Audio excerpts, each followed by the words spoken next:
Welcome to Bunny Hugs and Mental Health, the podcast that deals with all things mental health. We talk to professionals, survivors, and loved ones about their sometimes informative, sometimes uplifting, and sometimes tragic stories. I'm your host of the show, Todd Rennebaum, advocate, recovering addict, experienced sufferer of depression and anxiety, and author of the children's book, Sometimes Daddy Cries.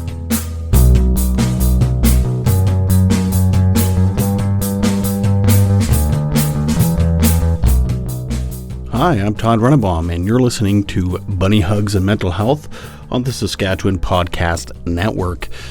What is the Saskatchewan Podcast Network? Well, you can go to their website, saskpodcastnetwork.com, and it's just a whole wonderful network of Saskatchewan podcasts. Everything from sports to building decks to drinking beer, to movies, to whatever you're into. There's all types of wonderful local podcasts.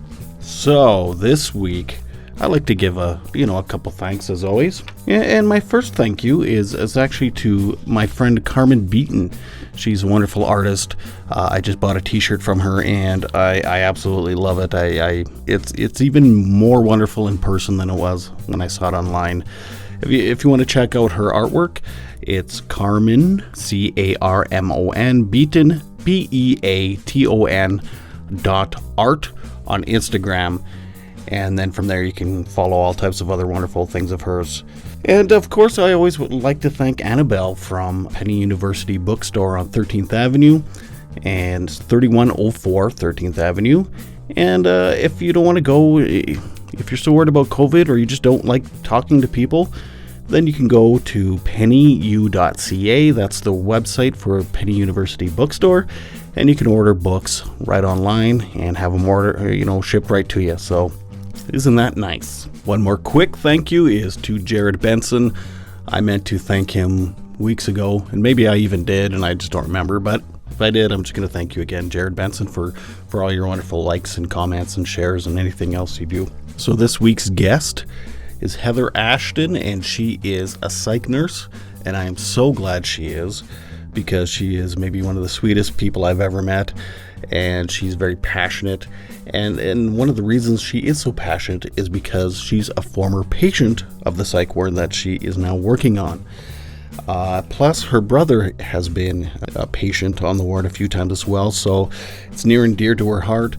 She's full of empathy and compassion, and I have never had her as a nurse, but I bet you she's fantastic.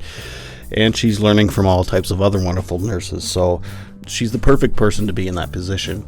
So this week, she's telling her story about coming out of the depths of depression and eating disorder and anxiety, and rising up to now actually being a staff on the ward and helping people. So it's a really great story. I'm looking forward to all of you hearing it. Now, this has been the first face-to-face interview I've done for a long time. I've only done one other one once, now that COVID restrictions have softened somewhat. She has a young dog, a young German Shepherd, that you might hear in the background a few times whining or slamming into stuff. So if in the middle of one of her answers or one of my questions we kind of stop and you might hear kind of snickering or laughing or something in the interview, it's because of that. So without further ado, I give you Heather Ashton. My name is Heather. I'm a registered psychiatric nurse. I work in inpatient mental health services. And yeah, that's pretty much me. Okay. And so you contacted me about a possible story, and yeah. I jumped on right away because it seems interesting. Mm-hmm. You work as a psych nurse, but you also were a patient there at one time. Yes, I was. Please enlighten us. Yeah. Or me. Yeah. I grew up a lot with mental health in my family, and kind of as a, I guess, way to cope with all of that, I went through an eating disorder as a teenager, and so it kind of got to a point where I was I don't know, unable to handle it by myself in the community. And so I ended up staying for about a month on the adolescent unit at the general. And it was a very weird time for me because it was one of those things where, like, you know, biologically speaking, you could live without drugs and you can live without, you know, other types of substances, but food, it was this really weird experience because you need food to live. And so it was a really kind of confusing journey to fix my relationship with food, because I really had lost what kind of normal eating was at one point. And so I actually owe a lot of my recovery and a lot of my where I am now to finding psych nursing and to finding that it was an actual profession, because I really for a long time felt like I had sort of, and I'm sure a lot of other people who struggle with mental health can relate to the fact that I really felt a strong identity with my eating disorder, and like I really got comfortable with being sick, and I really felt very helpless to my situation, and I just thought nothing I can do will change it. This is just what I'm going to be for the rest of my life. And when I found psych nursing, it kind of was this alarm bell in my head that was like, maybe life doesn't have to be all about me being sick, and maybe I can actually use like my life experiences and, you know, make it into a career. And so I went into the program and discovered that I really liked it, and I met a lot of really awesome people, and I had this, you know, new goal in mind of, you know, I wanted to dedicate my life to the same unit that really in a lot of ways saved mine and gave me a really, you know, good starting base to, I don't know, go out and be a functioning human again. And so yeah, when I graduated, I did my senior practicum at the hospital and school, and I got hired there, and now I get to work on the same unit that I was a patient on, and that's something really, really awesome for me. And I feel like, you know, when I'm talking to patients, or I get to be a part of their journey of healing, however small, or maybe they don't like me, or, you know, whatever, at least, you know, I'm a part of their journey now, and to add to their healing kind of helps heal me in return. And I think mental health is something that once you've been in the grips of mental illness, it's something that kind of follows you for the rest of your life. And so I don't know, when life gets hard and times get tough, I don't know, it's easy to kind of think back to, you know, your old, you know, coping and old unhealthy habits. And I really have to remind myself that it's different now. You're different now. And, you know, now you're on the other side of this journey, and you can, you know, use your work and you know, kind of pour your, I don't know, experiences into that rather than dwelling on, I don't know, past crappy things. Yeah, it's a bit like I worked in the same treatment center that I went to, not as a counselor, but I worked there. And it's a bit like AA, there's like a sponsor, you know? And they say as a sponsor, not only when I'm helping you, I'm helping myself. So you were kind of talking about that.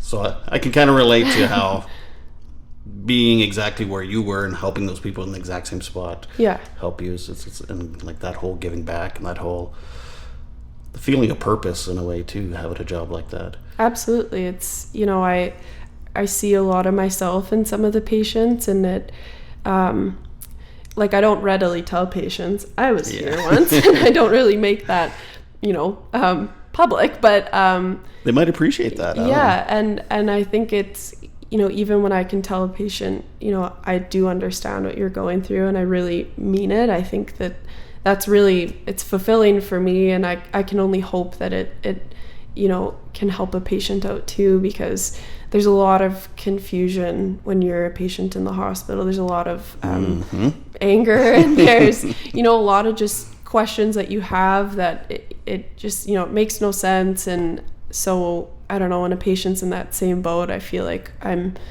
still a new nurse, and I learn, every day, and I learn from some of the best coworkers ever. I'm super lucky to have the best coworkers ever, but I kind of learn how to,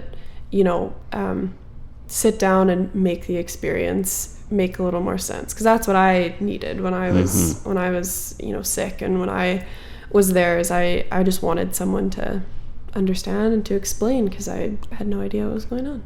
Yeah, I was there for about 2 weeks, about 8 or 9 years ago. And it took me a week to, I remember asking someone, what do I do? What am I supposed to be doing? How am I getting better? I'm just hanging out in my room all day. I don't even understand. Yep. And I remember telling my wife that, and then she talked to the staff, and they told her that apparently they told me every morning what I was supposed to be doing. But, your brain's kind of rattled when you're in those moments, because, I don't even remember the first 2 days being there at all. Yep. So you had a eating disorder. That's what kind of got you in there. What get diagnosed with an eating disorder? Was there some kind of trauma, or was it just kind of you fell into it somehow, or? Well, I grew up with my brother, and we were always, as kids, we were always really, really close, and we were just best friends. And the best way to describe him is just he was so much fun to be around, and we were just so close. And as time kind of went on, we as a family started to notice he was sort of just different from a lot of the other kids that he was around or in class with or whatever, and he was getting in fights at school, and didn't really make many friends. And I remember we talked to this psychologist at the time, who just kind of told us, it's gonna get better, don't worry about it. And so we believed her, because we had no touch with mental health services, and so we believed her. But over time, instead of getting better, it got 50 times worse. And he kind of started to bring that anger home, and he was quite violent in the house, and he was more violent at school, and he was just really, really hard for us to handle, and we had no idea what was going on. My parents had no idea where to even go to get help, because they were like, all we know is this kid is coming home, he is so angry all the time, there's something wrong with him. And it took a long time for us to, get the right help for him, I guess. And so in the meantime, while we were kind of searching for answers, he was just escalating more and more at home. And because him and I were so close as kids, I think he targeted me a little bit, because I think in his mind, he knew that we wouldn't leave him, and he knew that he could, or maybe felt as though he could do whatever he wanted and express his anger and express what was going on inside of him, and we would never leave him. And so he he was, I don't like saying the word abusive, because I don't love painting him in that light, but he was in pain, and he had a lot going on, and I think that's the only way he could express it. And so as the years went on and nothing was getting better, I kind of just folded in to myself. And I remember one day I came home from school, and my brother had never really talked about why he was so violent and why he was so kind of all over the place. And I came home from school one day, and I was probably in 6th grade at the time, and I heard him crying in his room, and I walked in, and he had all of these knives in front of him, and he was just crying in his bed and was just apologizing for everything, and he was sorry, and he just didn't know what to do, and he was confused, and he didn't want to be here anymore. And I just sat on the floor with him and cried. And then when my parents came home that day, he himself went to the hospital, because it was the first time he was expressing any kind of suicidality or suicidal ideation. And I remember after that, I really kind of just folded into myself, and I was kind of scared to be at home. I was, I knew my parents were so busy with him, trying to get him help, and I didn't know what was going on. And so I just kind of isolated myself. And this wasn't all that long ago, but diet culture was just different than it is today. And my mom always bought these like People magazines or whatever from Safeway. And I remember one of the covers, I remember looking at it, and it was like the best and worst beach bodies or something. And it was like the best beach bodies in quotes were like these super edited pictures and perfect poses and all these women in makeup, and they looked beautiful. And then the quote unquote bad bodies were like these women that looked exhausted and tired and bad angles and whatever. And then the women who were the best beach bodies, it was like what losing weight did to change my life for the better. And I was like, well, I feel like crap. So maybe like and I was probably in like 6th or 7th grade, and I was like, maybe losing a little bit of weight would make me feel better. And so it started out like that, and where I just kind of started to lose a little bit weight here and there. I, whatever, just skipped breakfast every now and then. And then over time, it turned into this just like obsession. Like all I thought about every day was like what I was going to eat, how much I was going to eat, how long I was going to take to eat it, like what I was going to do to work the food off. Like it's just all I thought about. I would watch like cooking channels, and because in a way it like almost made me feel full to watch like other people eat. I don't know. And it just was like everything in my day-to-day life just surrounded food. And like during this time, my brother was still, he was still quite unwell, and home really wasn't home. And, he was just escalating more, it felt like. And we had like mobile crisis and RPS at our house all the time. And so in my little room in my parents' house, I just felt like this is the only place that I want to be. And so I'd go and I'd make my little meals, and I'd just go into my room, and that was it. And I felt like, that way I wasn't bothering my parents, I wasn't bothering anyone, I was just doing this in private, and it just gave me something to do. Was it maybe the one thing you could control? Exactly. And I think eating disorders, a lot of it is rooted in control, and it was sort of a weird mindset, because I always thought like, this is something I can control, and you know what? I'm not sick because I can stop this whenever I want. And, it was kind of this, maybe a little bit of denial in there. I just was like, this is my normal, and I can stop it whenever I want, and it's fine. Were you purging or anything like that as well, or just really starving yourself more? Well, I did, like, honestly, at the time, I maybe I knew what eating disorders were, but I didn't think I had one. Again, I was probably in a lot of denial. And so when I didn't purge in like the sense of making myself throw up, but I would like just over exercise and overexert myself a lot. And I danced at the time.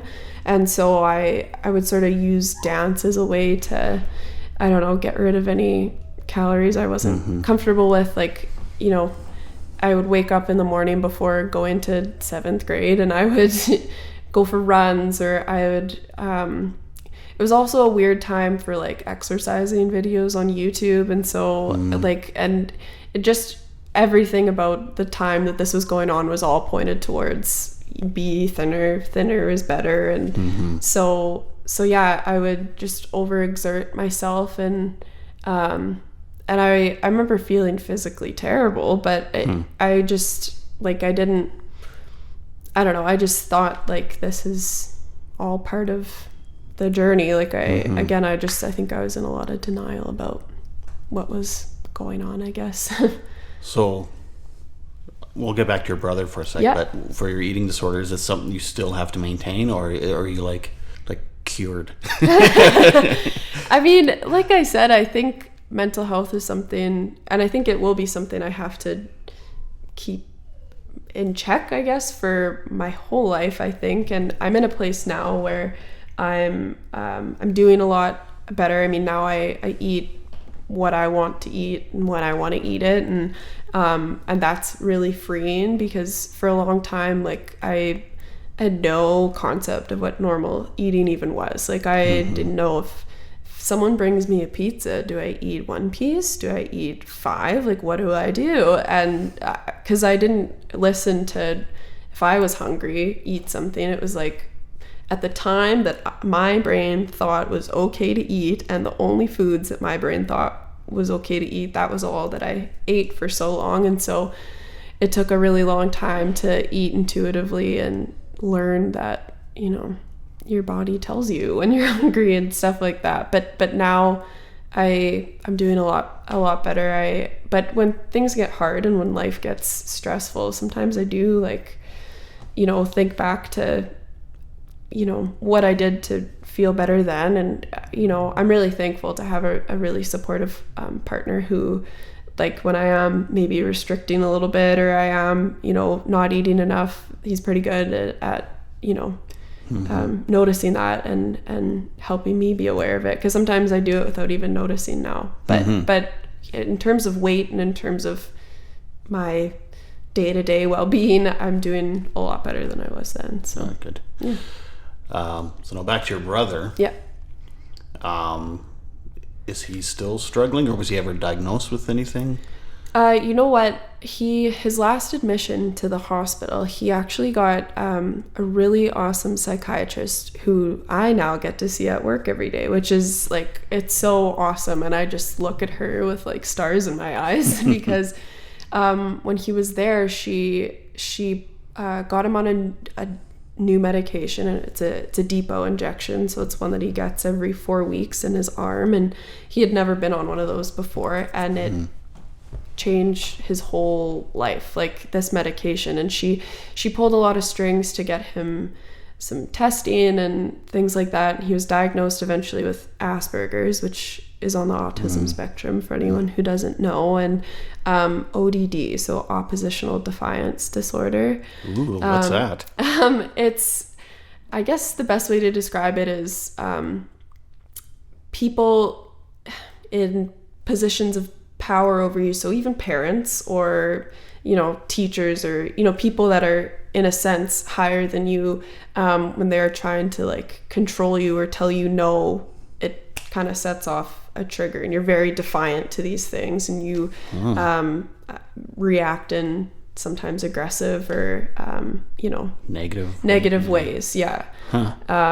And so that's what he was diagnosed with, but he's doing so much better now. He's got a job and a really sweet girlfriend, and he's doing a lot better, which is awesome. So yeah. That's a new one. Yeah. I've never heard that. I'm now wondering if I have that. I remember being an air cadet. So, I was never aggressive or... Yeah. But, yeah. Don't tell me what to do, man. Yep. So now is he still... Sorry, when was the last time he was in the hospital?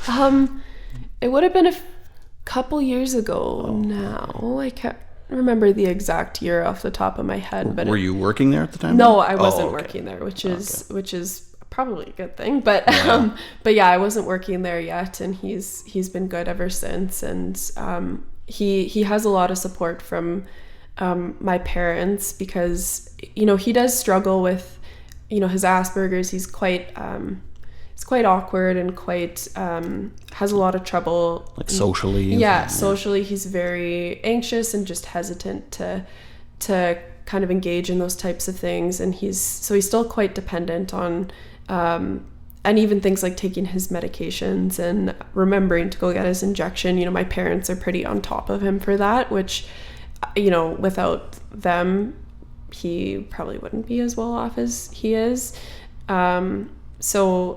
So yeah, he still struggles, but not even close to the sense that he was struggling a few years ago, which is a really awesome thing. Is he older or younger? He's older. He's 26, I think, and I'm 22. So you can be a psych nurse at 22? Yes, it's a 2.5-year program. Damn. That's full time? Yeah. Oh, okay. Yeah. In the city here? The first year's in the city, and then your second year you move to, I think it's either Moose Jaw, Yorkton, Saskatoon, PA, or North Battleford. Oh, okay. And you do kind of your practicums at the centers there. So I got to go to North Battleford and go to Sask Hospital there, which was super cool. So yeah. Is that the new hospital? Yeah, the new hospital. Yeah, it's awesome. Nice. So what ages does the adolescent psych ward, or whatever it's called? Yeah. What ages are the people in there? Like, kind of under 18. Oh, okay. Yeah, anything like that. Anyone under 18 who. What's the youngest they accept? I don't think there really is a youngest age. Okay. I think under 12, they have a nurse kind of 1-to-1 with a patient who's under 12, just because they're vulnerable and whatnot. But yeah, I don't think there's a real limit on how young they can be. I don't know if you're able to answer these questions, but how do you feel about the mental health system in Saskatchewan in general? Without getting yourself into much trouble. I mean, I think it comes down to, I think any division of like teachers, they're going to think that, education needs more funding. Trades, I'm sure, believes that trades need more funding. And so I am quite biased to the mental health system. And I obviously, I see kind of the deficits that we have. So I obviously think it sort of could be better, I guess, to put it bluntly. I just draw on my own experiences and my brother when he was going through all of his issues. There really was nothing for him out there, and I remember he was very violent, and it was unsafe almost for him to be at our house. And I remember my parents going to the ends of the world to try and find any place for him to go to get any help, and there was just nothing. And that was really jarring to me. And even looking back on it, I just think like our story, was so awful at the time, and the situation was so awful, but it's not uncommon at all. And I can't reiterate enough, I'm a new nurse and I don't know everything about the mental health system, and I'm still learning, but I do run into situations where there really aren't very well-equipped places for people to go, and it comes down to a funding issue. And there's not enough money to make enough beds to have long enough stays for people to go for more long-term treatment, because that's what I think benefits people who are kind of in the grips of mental health and addictions. Because even I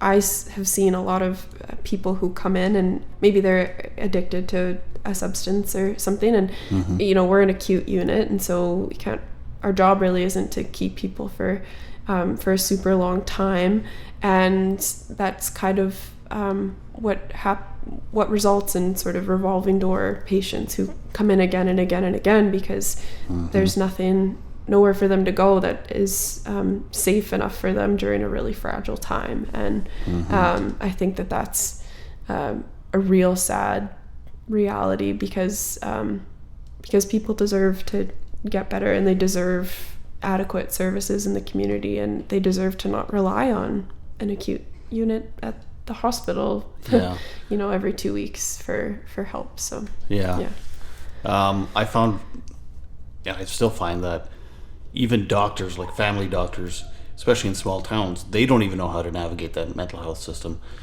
My doctor tried helping me, and he was like calling places and asking nurses because he didn't even understand, which is even, which was super scary for me at the time. Like, they didn't know, okay, so I was having substance abuse issues at the time, mixed with depression, anxiety, and everything.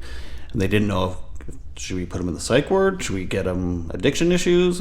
Helps or help? And eventually he kind of figured it out, and well, together we figured it out, because it took me a few months to even leave in the hospital. But yeah, it's definitely frustrating, especially when people in healthcare don't even understand or know. The other thing is I had a suicide attempt, but the year before that, almost exactly a year, I drove myself to the hospital and I was not admitted, and they sent me home. And I know that's a big kind of a running storyline in Saskatchewan and a lot of places, really, not just Saskatchewan. But yeah, it's really frustrating to see that, especially there was a big media thing last year with the young kid that ended up in Wascana Lake, like an hour after leaving the hospital. But anyway, so I'll say the things you can't say. And you know what, like, just to touch on the it's just with mental health, at least I have found in my short time being a nurse, that it's all gray. It's not, black and white. Someone is experiencing this thing will absolutely work and help them. And so that is kind of, I think, why there's a lot of anger within the mental health system, and people are entitled to their own opinions, but I think it's really difficult because half the time you're just kind of trial and error. And as painful as that process is, psychiatry and mental illness is pretty subjective, and you you could take a blood test and this is what you exactly have. And so I find, at least, that it's hard sometimes because you don't really know 100% how to help someone in the best way, and so it is a lot of trial and error. And I think sometimes, like, when sad stories come in the media and things like that, people are, of course, very quick to jump on what's shared in the media. And I think the reality is that you never really know what someone is going to do when they leave the hospital, and that's a really scary reality. And of course, you try and do everything you can to help someone and to give them the best shot when they leave the hospital. But really, if someone isn't willing to tell me or show me or communicate with me that I don't feel safe leaving the hospital, and I think I am going to go do something, or they are telling you that they're safe to leave and whatever, but then they get home and they don't feel like that, it just, there's a lot of gray area, because people typically don't, like, you. And I mean, in any department of the hospital, you never really leave fully cured of anything. And so it's kind of a lot of accountability on someone to go out and further kind of their recovery in the community. And that's something that I really struggled with when I left the hospital, because I remember being there and there's someone there all the time to talk with you. Really a lot of my care and a lot of my treatment was handled by nurses, and I really was just the sort of subject of that. And when I left the hospital, I felt like I have no idea what to do. And it was a really big learning curve, because I went from being in a place where it was virtually, I mean, not impossible, but it was very difficult to engage in bad habits and to engage in maybe unhealthy coping. But when I left and I was just in my parents' house, sometimes alone with no observation, it was like I could just, for me, I could just not eat my supper. I could just try and hide food to make it seem like I've eaten, but I haven't. Like, it just, you're really tempted to do those things. And so I think people leaving the hospital is a risk in and of itself, no matter what they're telling you, because yeah, and I know that there's been times where I've just told people what they want to hear just to make them feel better, and I know people do that all the time in the hospital too. The thing is, I talked to, well, this was a few years ago when I kind of wrote a letter about, there were 7 psych nurses getting positions being canned, and I wrote a letter and it kind of went viral and yada yada. So anyway, I talked to the CEO of the health region at the time, and he fully understood, like, the psych ward is basically, it's emergency and triage, and there's like no anything afterwards, and there's nothing before that. because I mean, it is a spectrum of, an emergency spectrum. Some people are looking for help. They don't want to be put in the psych ward necessarily. Yeah. And so I think the system there needs to be, like education, prevention, and maybe a place where someone who's just looking for help can go, but there's still 24-hour surveillance or whatever. For sure. And so it's like black and white. Even though you even said there's a lot of gray, there's nothing to fill in that gray. It's like either you're in the hospital or you're not in the hospital. Yeah. I mean, there are, doctor's appointments and stuff like that, but people need help getting to those appointments. Yeah, absolutely. So, I think that's where it's lacking is the pre going to the hospital, and even post. And same with addictions, too. It's like you're either in treatment or you're not. Yeah, no, absolutely. And Saskatoon, they just opened up that short stay unit there, which I think is a really awesome way to kind of balance out the load that sometimes inpatient units feel. And so the short stay unit, I think, it's a step because at least maybe patients who just feel like they just need to be somewhere and they can't really be in the community. They don't really want to be in a month-long stay in an inpatient unit, but there's at least a place where they can have some kind of touch with mental health services and get some kind of get a plan moving forward, if nothing else. Which I think is a good step. So. I think that was the Dubé family, actually. Yeah, I should interview them sometime. Yeah, that would be interesting. Do you notice, or do you talk with other staff, and have any of them are kind of like in recovery of mental health issues? Or because I notice in addictions, almost all the counselors have some kind of addiction issues that they're in recovery from, and so that life experience really helps with clients and stuff. And I can't stress enough, I'm super lucky to work with just a really awesome group of people. And I actually work with one of my just dearest friends, and two of my dearest friends, and they're really good supports because no one goes into psych nursing. Well, maybe some people do, but I think most people go into psych nursing because they've had some kind of experience with mental health. And either personally or in the family. It's something. And at least a lot of the people that I have spoken with have. And I'm really lucky to work with some of my best friends, which makes it a really... and I've made just really awesome close friends with a lot of the staff because if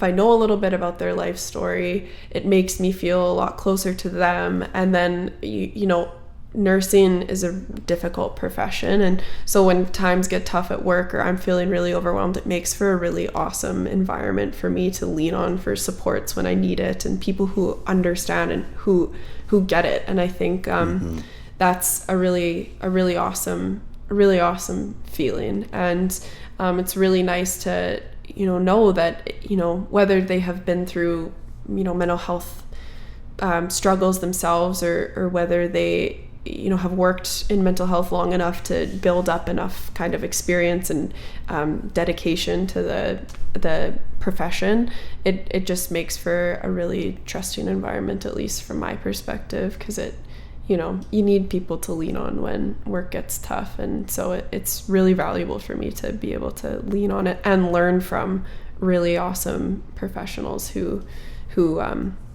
have taught me a lot and are helping me grow into a good nurse. Do you ever get attached to clients? I mean, I think when you work... Or your heart breaks for them sometimes or whatever? I mean, in short, yes. People come from sometimes really, for lack of better words, awful backgrounds. And, I find a lot of fulfillment, and I'm really lucky to be able to work with people who are going through kind of these, effects of trauma or are going through trauma. I feel really lucky to be able to work with them. And, sometimes if I'm there for a stretch of, I don't know, a few days, and I've worked with the same people for all of those days, I mean, it is difficult to kind of separate work from your personal feelings. And so sometimes you do get attached to people. And I mean, obviously I don't actively let it affect how I treat them, but sometimes you do kind of, your heart just aches for some people, because life gets really tough for a lot of the people that I see. In your training and in school and stuff, do they touch on some of that kind of stuff? Yeah, they do. They talked a lot about how to set effective boundaries, and how important it is to self-disclose and be personal with the people that you help treat, but also not let it intrude on your nursing and let it be too much, because to speak from my own experience, when I was a patient, I did get attached to nurses who maybe did cross that line a little bit, and at the time it felt like the only people I could go to for support and help were nurses, which I recognize now maybe wasn't the best mindset to be in, but I remember how easy it was, or how easy it seemed for them to connect with me, but I did rely a lot on them, and a lot on I relied on them a lot of the time, and so I can understand how the fine line between therapy and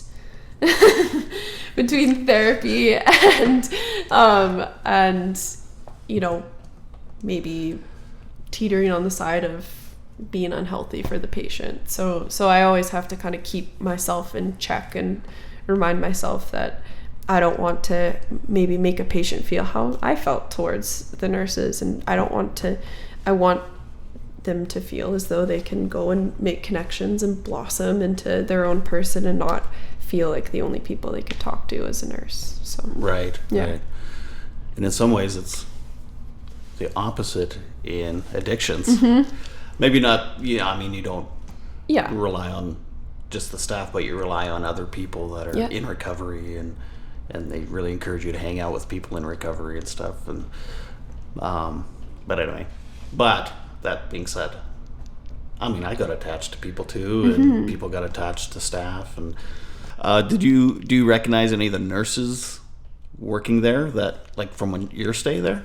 I actually do. It's really like an amazing feeling to work beside people who kind of, I mean, it's a little awkward sometimes because it's like I'm working with people who know everything about my life and my family, but it's really cool to be able to work beside people who were there for me during really dark moments, and that's been really valuable. And actually, one of the nurses I work with, when I was a patient, she really pushed me to explore psych nursing, and she, I think, realized that I was really dwelling on my experiences, and maybe saw that I was really identifying with my illness, and she really pushed me to go into psych nursing. And now, she always tells me she's proud of me, and it's a really cool feeling to be able to learn from people who helped me so much, because I just want to be, as cheesy and corny as it sounds, it's like I just want to become the nurse that maybe I needed when I was sick. And so it's a really cool experience to be able to work with them. Yeah. When I was a client at Pine Lodge, it's like all the same staff was there. 4 years later when I started working. Like my counselor, who was like for hours a day, knew everything about me, and it was weird. Coming in, it's like, because it was just weird. And then she actually sat me down and said, "Todd, you're not a client, you're my coworker, and that's it." And it's like, we can be friends now. That was the weirdest thing, was like I would hang out with some of the nurses that I knew from back when I was there, and it's just like, I don't know, it's just a really weird mind trip for me a little bit, because it's like, I don't know, now I'm just your friend and your coworker, when one time you were just my nurse and you were taking charge of my care. And so, yeah, it is a weird full circle moment. Yeah. It's really cool at the same time. I think the staff really loves it when former clients come back and become staff, because they feel like they did something right or something. Yeah. And they're proud of you and stuff. So. Yeah, I think that too. I've gotten a lot of I don't know if they're maybe just biased because because I was a patient, but it is really nice to hear that, these people who, cared for me are proud of me. Like that's just a very, really cool thing. Makes me want to cry a little bit, but something that is a really interesting life shift is like, now that my family is like, we're all doing really well, and my parents, like, they are saints. I cannot imagine how they felt during all of mine and my brother's experience. And they're retired now, and they're, living their happy life. My brother is happy. I'm happy. And it's this weird shift, because we went from being so dysfunctional and so just dysfunctional, I guess is just the only word to describe it, to now all being at peace. And it's really important, and I think really validating for us to all reflect sometimes on like what we went through, because sometimes I felt angry. I felt like, why is my life giving me these crappy circumstances? Why is my family the way it is? Why can't we just have this happy family? But I think we would all not be nearly as grateful and as happy as we are now if it weren't for all the pain and all the suffering we went through. And I think that that's a really common mindset in a lot of families, because I think there is this time where maybe things aren't bad anymore, and it's like, well, all of that was just for nothing, like, but it's really important, I think, that we all just reflect on everything. And I don't even know if I would be in psych nursing if it weren't for what we went through and what I went through and things like that. And that's something really, really common I see in my work too, is just like families that are just lost and, confused. And I think it's really important to realize, hard times don't always last forever. And I think that was a really hard lesson I guess we all had to learn. But yeah, it's been a really weird shift between all being super at each other's necks to just peace now. But it's very, it's nice, rather this than that. So yeah. Well, it's amazing how life experiences like that will bring you closer together, and can it builds a lot of character. You have a lot more knowledge. You have a lot, for sure. Because it's very similar with my family too. Shit I was going through, and my wife and I are closer now than we ever have been, and we're closer. I'd say closer, but we're also just more at ease with each other. Because this is an episode I would like to do sometime, is actually talking to like your parents or something like that. Yeah. Someone who is a parent of someone, of kids that are struggling, or a partner of someone that's struggling, because they're going through their own mental health issues themselves. Absolutely, yeah. And so it's like, it's not just you were sick, it's like the family was sick. And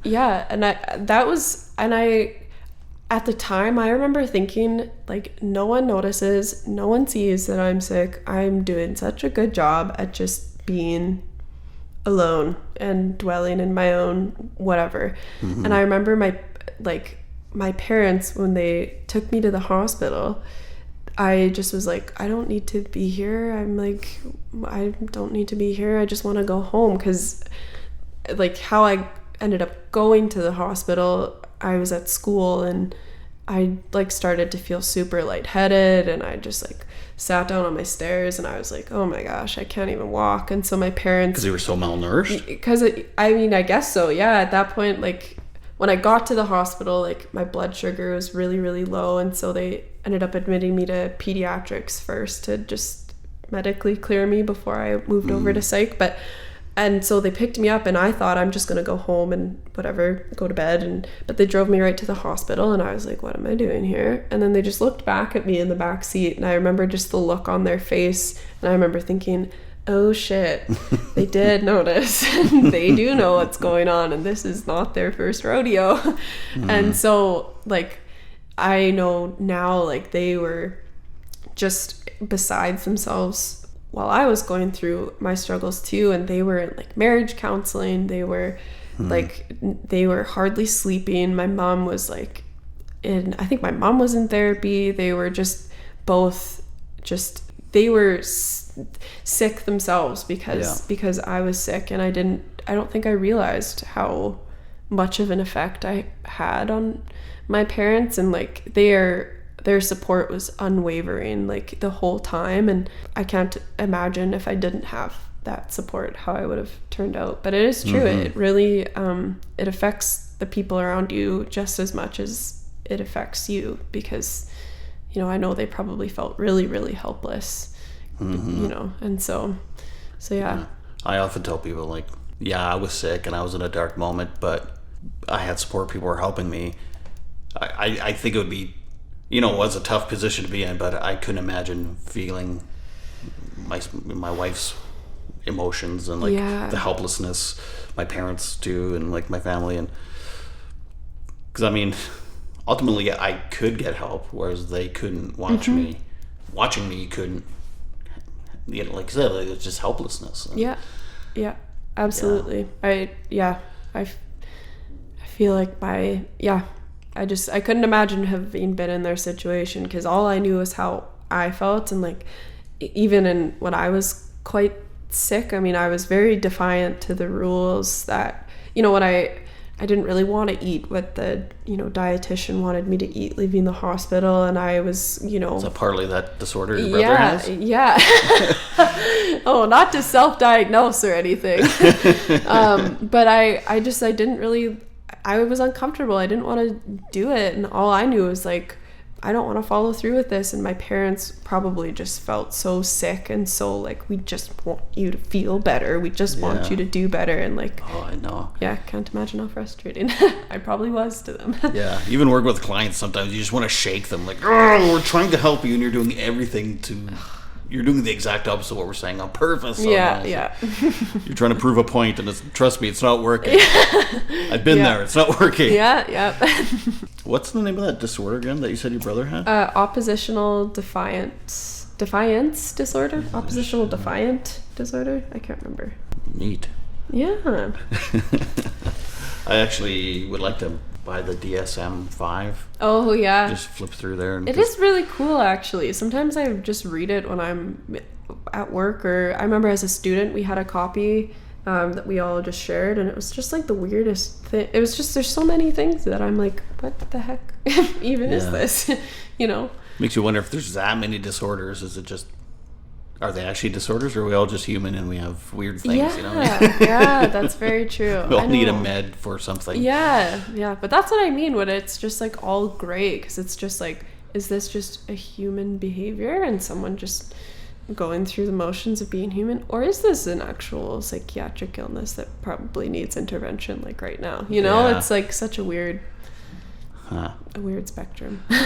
Another interesting thing about your story is, another episode I like to do sometimes is talk to someone with Aspergers, or someone who's on the spectrum, and talk to them and their family too, because they have everything from OCD to ADHD to just the frustrations of trying to live in a society that they don't even fully understand, and that whole socialness thing, and then again the parents and their mental health issues with trying to deal with a child like this. And and I, like, my parents... Your story's got everything, man. Thank you. Like, my parents are huge advocates for mental health, and my mom always joked that that woman who on college, she lobbied for the women's rights. My mom always joked that she was going to do that for mental health rights, and just stomp up and down College Ave with a sign that says something about mental health. And I did that once. Yeah, I know. And my mom would be right there with you. She's such a huge advocate, and I'm sure she would be super open to that, because her and my dad both are just such huge advocates, and they've done my mom actually, she sat on some meeting at the Ledge. I don't know what division of Parliament she was meeting with, but it was something about like mental health services in the community and stuff like that. My mom sat on that panel and did a lot of really awesome advocacy work, so I'm sure she would be super open to that because she's a good lady. Yeah. Cool. Yeah, I actually have another family lined up too. But oh, do you? Yeah. Yeah. That's the thing with this podcast is like I never run out of ideas because there's always some. I mean, mental health affects every aspect of everything and everybody. Yeah. So. Yeah. No, that's so true. I just think everybody in the whole world has had some kind of, mental health issues, and just depends. Yeah, just looking at the DSM-5, it's like how can everybody not be in this book somehow? Exactly. Yeah. So describe the last year with COVID in the psych ward. It's been interesting. As I've said a million times, I'm still in this early stage of learning about, nursing and shaping my nursing career, but it's been a weird time to do that. Half the time because we still, like, I don't even know how to describe it, but we are all burnt out from not just the pandemic that is happening in the world that is burning everybody out, but at work, I mean, isolation would make anyone go into a really dark spot. And so I think, people are, it's a time for mental health that is a lot more serious than I think maybe a lot of people understand. And like, it's really hard because, sometimes if someone is in a tough time, it's easy to, take them out of that tough time or give them a place where they can go that separates them from whatever, an unhealthy environment. But there's a pandemic going on outside. And so if someone is at home and feeling isolated and alone and like they have no one and they're having dark thoughts, it kind of doesn't really matter where they go because there's still a pandemic going on. There's still this loneliness, this isolation, so it's a really interesting, tough spot because it's helpless in a way because we can't fix the pandemic. And also, I'm probably quite biased to, vaccines and masks, and I won't get too much into that because I know it's very controversial, but it is a little frustrating to see some people not doing their part because, some people's actions really affect other people's actions. And, this pandemic going on longer and longer just furthers the isolation of people who are really vulnerable to the separation. And like, I don't know, it's a very interesting time. And I know I don't work on a medical unit, and so I'm very thankful to all the nurses who do, but we still there's still COVID on our unit at time. There have been at times too, and that's really scary because my training was primarily in psychiatric illnesses, and then here was this huge medical illness that I was having to learn all about while trying to just figure out how to learn how to be a nurse. And so it was really difficult for me because I just didn't really even know how to go about dealing with that and helping people who were feeling the effects of COVID. It's just a very weird, interesting time that was hard to learn about. I wonder if COVID is going to be responsible for, well, I mean, people were talking about mental health more anyway in the last probably 5 years more than anything. Now I'm wondering if, because of COVID and so many other people that maybe would never have an issue with mental health otherwise, if because of that, maybe mental health issues will become a even more mainstream kind of issue. Mm-hmm. It's going to be like a renaissance for mental health because like I said, it's touched a lot of people this year. It has, yeah. And like I said, probably lots of people that otherwise wouldn't have an effect. So maybe they can relate a little more. So there's a little more empathy and compassion for others and stuff. So maybe ultimately this will be good for mental health. It's weird to say that COVID's going to result in a good thing, but but yeah, and that I think is my hope too, because no matter where you stand on COVID, whether you're the type of person who doesn't believe in it or whatever, you're entitled to your own opinion. But I think that above all, the restrictions applied to everybody, and so I think everybody really felt like I did get COVID myself, and I remember being stuck in this house with my boyfriend, and I wanted to just scream and cry, because it was like, I mean, before that I really didn't go to anywhere else besides work, but it was just like, I am stuck in the same four walls all the time, and I really felt like just alone. I just felt like really lonely. And so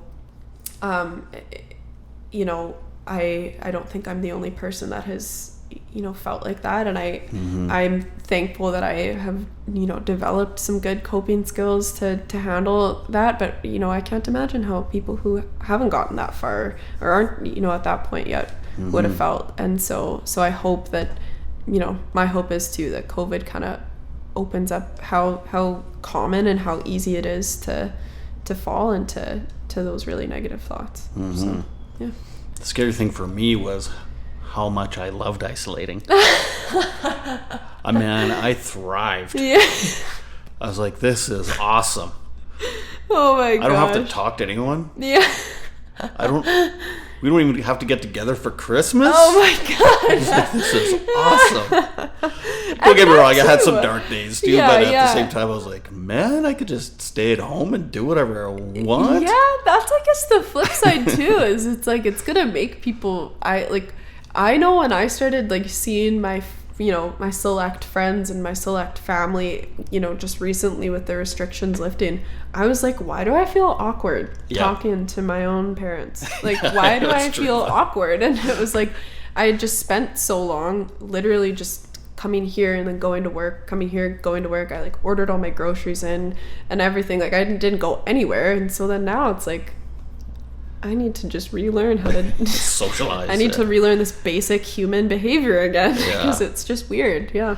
Yeah. I had a hard time. Anyway, well, not a hard time, but like, yeah. I learned I loved isolating. Yep. And I'm having a hard time coming out of it. Yeah. I talked to a friend of mine about this. Like, she's like, no, you have to go out and socialize. No, I don't want to now. Do I really have to? But then at the same time, I feel lonely sometimes. And it's like, it's so messed up. Yep. It's interesting. Just weird. Yep. I hate everybody. I don't want to talk to anybody. But why won't anybody talk to me? I'm so lonely. Yeah, it's so weird. It's so weird how I feel like everyone probably thinks like that too. How about the mental health of a new pet owner? A new what? Pet owner. Oh, a new pet owner, yeah. A new what? I was like, what did you think I said? I don't even know what I thought you said.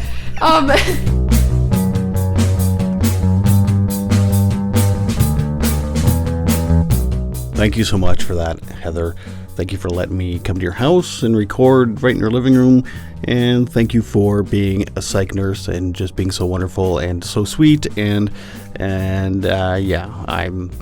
think any client or patient that has you is very lucky. So once again, thank you. Now next week, my guest is a fellow by the name of Skylar Anderson. And he's going to talk about his anxiety.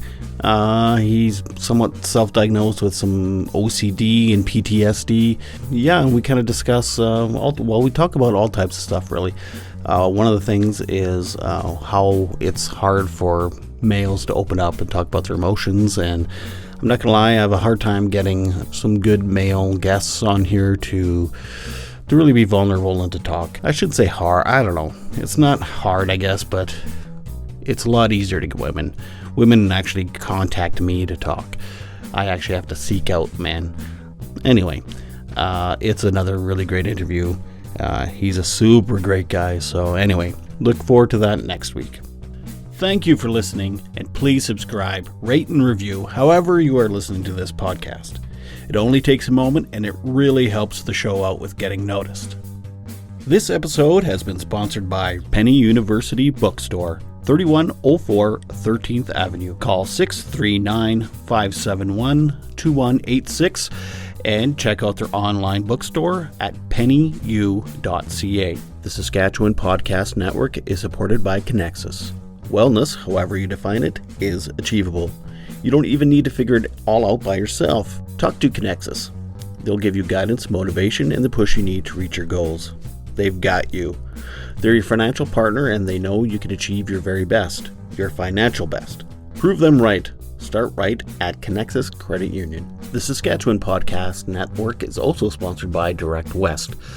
Are you a business owner looking for new avenues to promote your business? Direct West digital billboards are a great opportunity to highlight a new product, new promotion, or anything else you'd like your customers to know about. You can get local, expert marketing help for your business at directwest.com.